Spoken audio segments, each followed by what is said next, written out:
tuh Kangjeng Nabi mantak urang kudu bersisilah Kangjeng Nabi teu aya geus nitipkeun ka sahabat teu aya geus nitipkeun ka para tabiin geus teu aya nitipkeun ka atba tabiin teh ka atba tabiin hayu cak Kangjeng Nabi ge tuba liman ro'ani wa tuba liman ro'a man ro'ani wa tuba liman ro'a wa ro'a man ro'ani wa tuba liman ro'a wa ro'a Habib Rozak terakhir tempat kos gitu lain Habib Rozak iyo tuba tinggal deketan ieu saha nu sok loba maca sholawat ijazah sholawat lobakeun heula maca sholawat ulang hayal jadi marifat ulang hayal jadi wali sholawat bae heulana wayu bae bari lempang sholawat bari diuk sholawat nungguan gitu di masjid maca sholawat deuk dahar maca sholawat ngeuk sare maca sholawat bila perlu ka pamajikan ya Allahumma sholli ala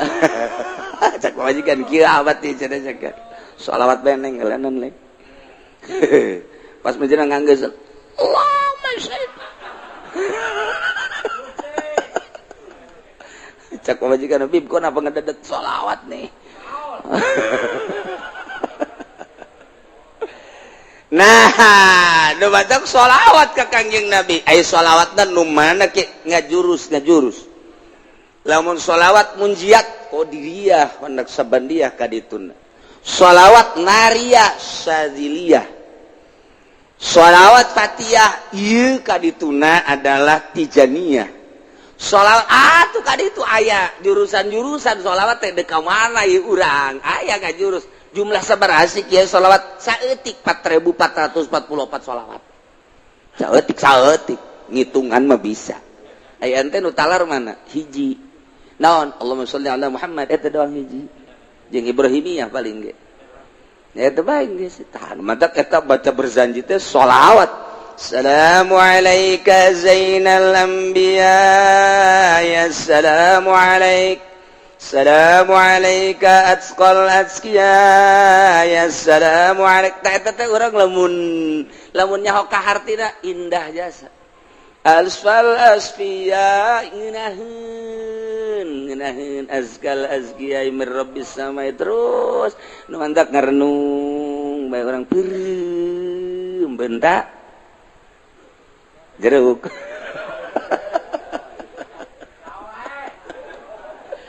Masya Allah nah kos gitulah nikmat jasa Kangjeng Nabi hayu depikeun Kang ke ku sebab sering jasa urang maca sholawat haju urang ngahayal sabisa-bisa urang ngahayal teh make ilmu kaistimewaan Kangjeng kemuliaan Kangjeng sehingga kagambar Kangjeng teh dina hayayan urang dina benak hati urang kakasepan kagantengan kagagahan kaistimewaan zahiran wa batiran moal teu ngimpi urang moal datang ka teu ngimpi ka jeung kuku mage nu dihayalkeun eta okos urang ngimpi ngahayal hayang mio ngimpi urang ngahayal hayang mio kaimpi urang naik mio wah dina impian nabrak kebo barang hadena ngimpi aduh lamun nya nabrak kebro cilaka cak gadat ngimpinya nah hayang kawin jasa kasih neng ngim hayang kawin jasa kahayal-hayal kasih neng aduh hayang jasa kaimpi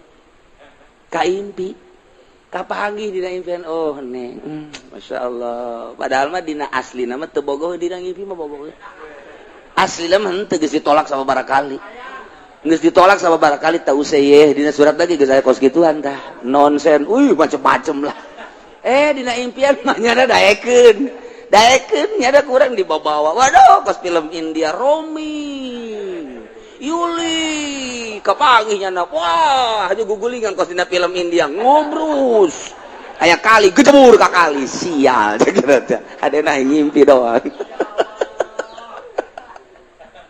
tah eta teh impian teh nu mantap kabagi aya impian anu asli aya impian kembang aya impian khoyal tilu urang ngeuli gerege kitabna ya gitu atau aya karangan Imam Ghazali Ta'birur Ru'ya aya Ta'birur Ru'ya nu meulik waring leutik aya karangan Imam Ghazali caritan ieu supaya ngimpi nu asli sebab jeung Kangjeng Nabi bapan teu bisa anu setan ge setan teu bisa ngarupakan ku sebab urang terus-terusan bae komo tamah macan amsarati fuman wa farqani wal hubuyat daridul ladzati bil alami maulaya sholli wa sallim daiman abada ala habibika khairil khalqi kullihim amsarati fuman wa farqani wal hubuyat daridul ladzati bil alami maulaya sholli wa sallim daiman abada ala habibika khairil khalqi kullihim min amsarati fuman.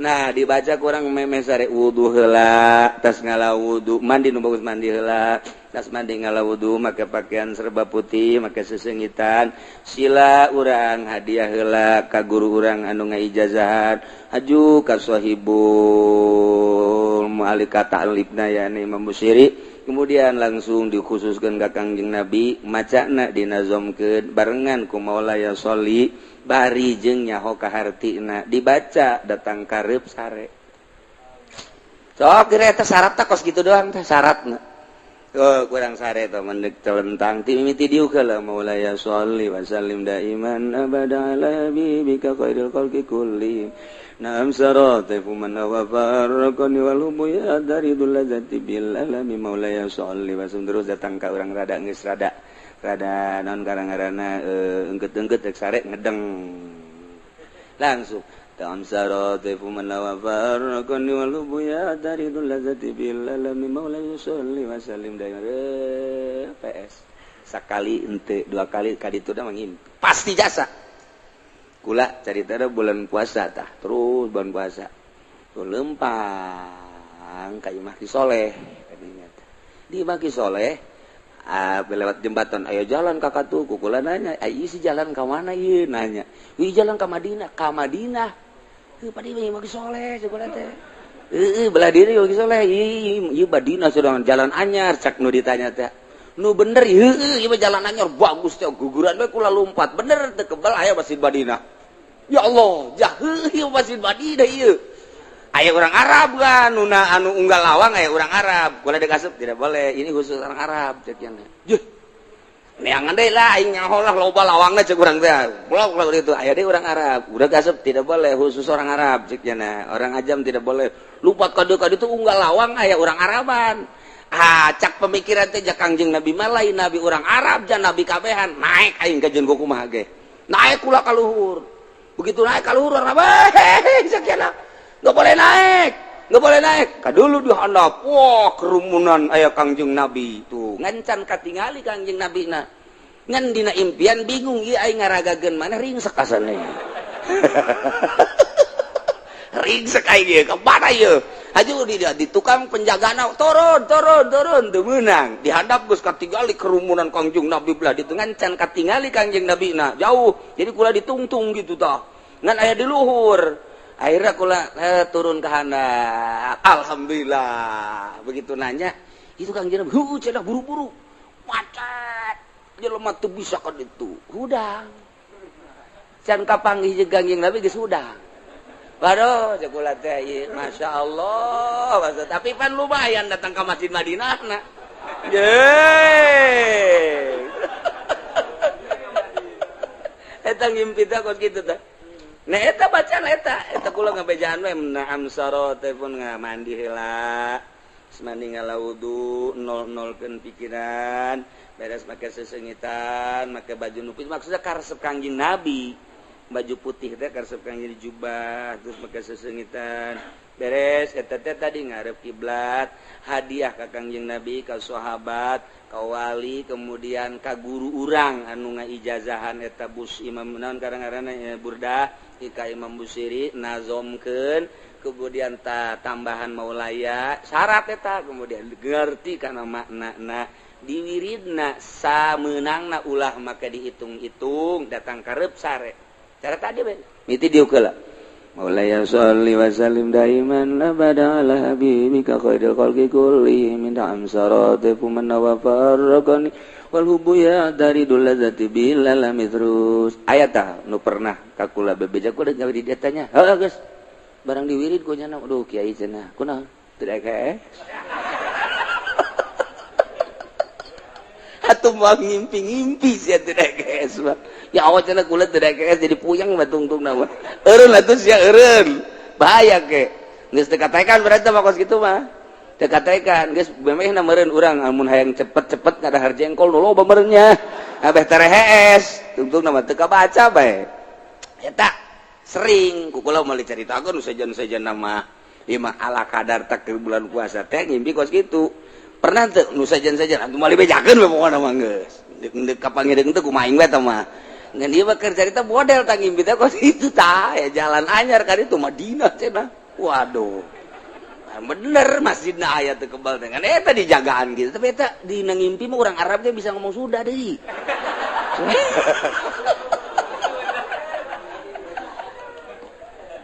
Wah, geus abah bebeja baheula abah. Waduh, tos ngimpi ka sasawan teu bebeja ka kula. Bebeja, aduh abah anu ngimpi kapanggih jeung Kangjeng Nabi. Pohara jasa eta mah. Geus pohara. Aju di Madinah eta mah lain ngimpi aneh abah mah. Manta kaju 3 poe teh ka masjid tah. Abah moal ka masjid cenah 3 ieu mah heulanan kurang. Henteu bebeja.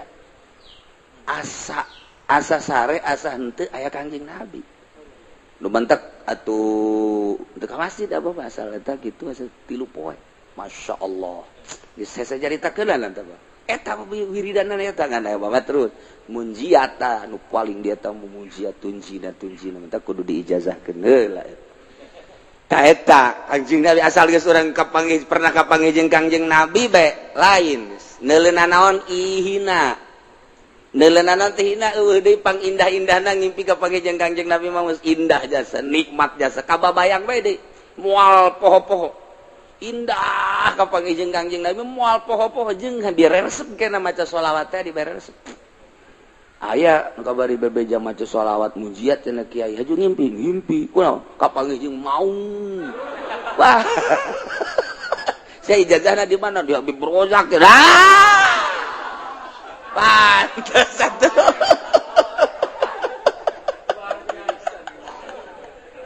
Aduh, Masya Allah. Atuh untung tak kapanggih jeung maung sia. Aduh. Gagah maung mah ih. Salah ijazah masalah tes ya. Nyaho cenah diberen aja kos kitu. Sabada ki musannif nyaritakeun tentang syarat jadi pemimpin nu jumlahna aya 10. Kahiji syarat jadi pemimpin teh kudu beragama Islam, status muslim teu meunang kafir. Kudu mukallaf teu meunang budak leutik teu meunang nu edan. Kudu urang merdeka teu meunang kasipatan kuroki amat hamba teu beunang. Opat zakaron kudu lalaki ulah cewek ulah awewe. Gesing hade lamun geus diulah berarti bakal namun dipilih nimbulkeun karusakan tur nu milihna doraka. Sing hade nu kamari pernah milih awewe kudu ditobatan. Oh cenah teh mah Kiai meureunanan teh mah nu ulah ge cak Kiai di Kulon ulah ge imam salat awewe imam pamimpin mah teu naon sakeun. Oh Kiai ongkoh nyana maca kitab tilok berarti Kiai si tilok baca kitab macana Quran lain Kiai teh Kiai munnya ge maca kitab kita baca tazakaron. Jadi Kiai pan di negara urang mah lain negara Islam, negara demokrasi sarua. Ketika urang berhadapan jeung masalah eta, urang babagi supaya ulah terlalu jero teuing kasalahan urang. Geus masalah demokrasi nyeun kasalahan meleg-meleg atuh ulah keun beta mah nyeun aturanna demokrasi urang kuari mah ulah terlalu ketiban tangga jatuh ketiban tangga jadi rengse teman kayak gitu bara jatuh doang teu ketiban rada deres bae paling ringsek doang geus. Nah, jadi urang ulah sadajan di negara demokrasi ulah dipilih awewe. Kajen nyalametkeun diri urang bae. Si aya kiai anu ngajakan, oh kiai geus mangga jang kiai bae tah mangga. Nyebrang di jembatan Shiratal Mustaqim kiai bae dikitu. Sia, aing mah hiber.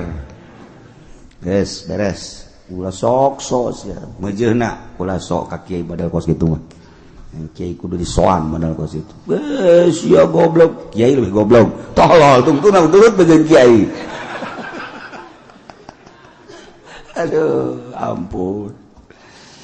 Kelima kudu bangsa Quraisy maksudna aya benang merah jalur kepemimpinan kudu boga jiwa pemimpin.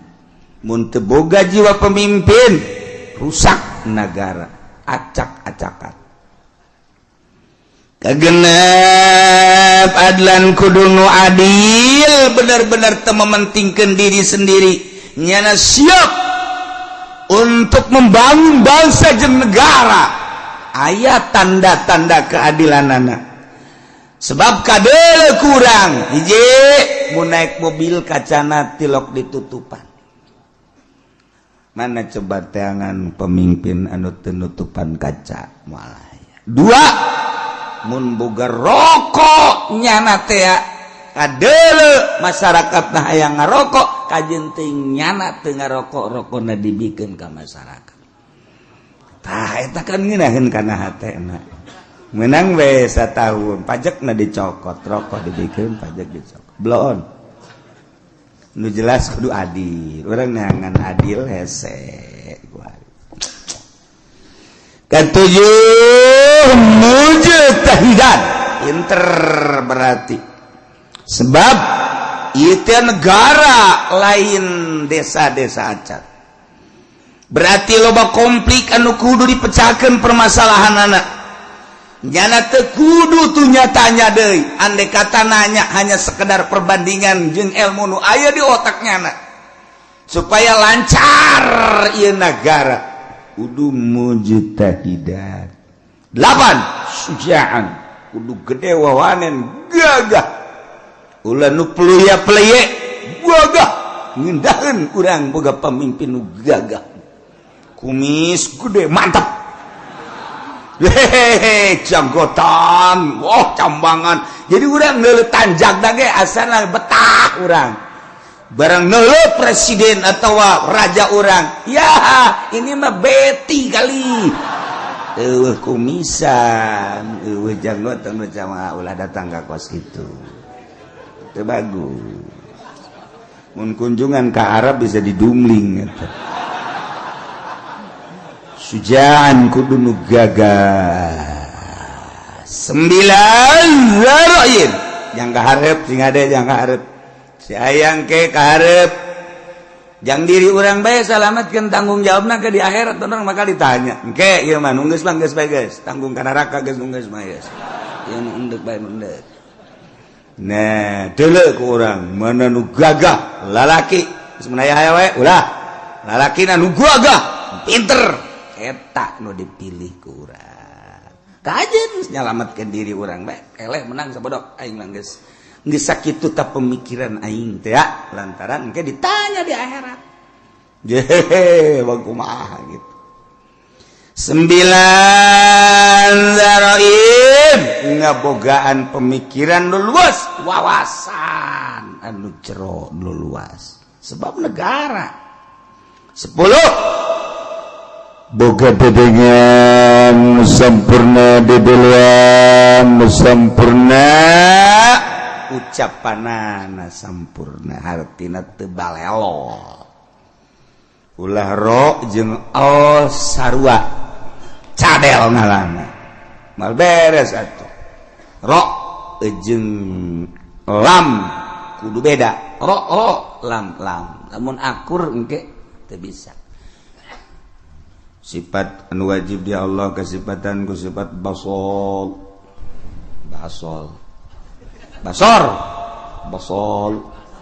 ro basol pannya naon cadel jadi basol J ro lain L tungtuna dikurangan sifat wajib di Allah sifat baso pan baso aing re teu bisa lam salah mending baso kan jadi salah tuh gitulah persyaratan jadi pemimpin imamul azam presiden raja atau di bawah dunah yakni gubernur bupati camat lurah termasuk RT itu teh raja RT teh sakarajaannya anak wae sa RT itu jadi takeun RT raja atuh pakai celana pendek pada RT raja kuari deuk nyaritakeun kasahanana jadi imamah kumaha ieu sahna nyana jadi pemimpin seseorang anu memenuhi persyaratan 10 tadi sesuai dengan kriteria anu tadi nyana bisa sah memimpin bangsa ku 3 perkara nomor kahiji wa tan'aqidul imamatu bil bai'ati wa tan'aqidul imamatu bisa kabundel nyangred sah maksudna jadi pamimpin sifat pamimpin yakni imam presiden gubernur bupati bil bai'ati ku bai'at di beat di zaman baheula pertama nu di beat ialah Sayyidina Abu Bakrin Siddiq radhiyallahu anhu. Pertama nu di beat jadi pemimpin adalah Sayyidina Abu Bakar Siddiq. Seluruh sahabat anu ngabogaan wawasan anu sampurna berpangkat ijtihad mujtahid berbagai kelompok tina kelompok dicepol untuk mengesahkan kepemimpinan Sayyidina Abu Bakar Siddiq radhiyallahu anhu datangkeun Sayyidina Abu Bakar bari Sayyidina Abu Bakar mungeun Sayyidina Abu Bakar mah cerik Sayyidina Abu Bakar ketika dipilih jadi khalifah embung Masya Allah sarua ketika Sida Umar ge di beat jadi pemimpin sarua sediheuh Sida Umar lantaran sarua jeung ngangsongkeun diri ka seuneu nomor kahiji di beat lain hayang di beat tapi masyarakat tokoh masyarakat ngabeatnya dijadikan pemimpin mentek dituk Kangjeng Nabi tanda akhir zaman geus deukeut datangna dajjal nomor kahiji masa cepet as-sanah kasyahri wa syahru kasab wa samakal yaum kasah as-saah kal dakik atau daki maka itu nah setahun ko sebulan ko seminggu ko sapoe ko sajam masa kumaha okos melem daun korma anu garing perat beres perasaan urang di akhir zaman engke Kangjeng Nabi perasaan manusia di akhir zaman geus deukeut datang Imam Mahdi neta teh cepet jasa kuari geus hampir kabehan ya ditakeun cepet kahiji disusul kedua yang mukjizat Kangjeng datang ka kos kitu teh nyaritakeun masih kana jauh ribuan tahun ku Kangjeng Nabi geus dicaritakeun di akhir zaman sabada terasa cepet ku kabehan zaman bakalna cuaca genjlong teh artina nu ngaran usim hujan nu ngaran usim panas musim hujan diisiku panas, musim panas diisiku usum hujan, sehingga sulit bagi petani untuk menerka musim hujan iraha. Sebab terjelas hujan, teu diperkirakan bulan eta hujan baik. Teu diperkirakan bulan eta bakal teu hujan, teu diperkirakan bakal hujan, teu jadi genjlog waktu. Eta geus tereh deukeut Imam Mahdi datang. Nu paling deket engke setahun hujan teu eureun-eureun. Hujan beta mengacrek bae hujan ke eureun sajam 2 jam mendung deui hujan. Ke eureun sajam 2 jam 5 jam aya genep jam eureun teu hujan ke hujan deui ngacrek bae hujan. Kayak aya 12 jam teh hujan berarti sapoe tapi mendung kayak beuting na hujan atau peuting teu berang hujan setahun kitu bae cuman eta hujan teh layum bitun nabat henteu ngajadikeun tatangkalan ongko hujan tapi gararing teu jaradi pepelakan nu melak naon bae ge biasana mun kahujanan nyembrung ieu mah malak garing teu jaradi. Nah lamun geus eta terjadi eta geus detik-detik terakhir bakal datang Imam Mahdi. Kuari mah kakarak datang ge ka hiji perasaan cepet zaman, nomor kadua waktu geus ada ngagenjlog kuari. Musim hujan, musim panas. Mata Kangjeng Nabi masyaallah ieu mujizat Kangjeng Nabi. Kula wasok mutalahan ni mujizat pohara geus karasa kuari. Tinggal ngecerk hujan. Engke aya suara di berbagai pelosok. Di kaler aya suara seperti suara ki trompet atawa suara ti kidul atawa ti kulon suara ti wetan atawa ti jerotan aya suara gesekan atawa suara ti luhur ieu ge sarua geus tereh datang.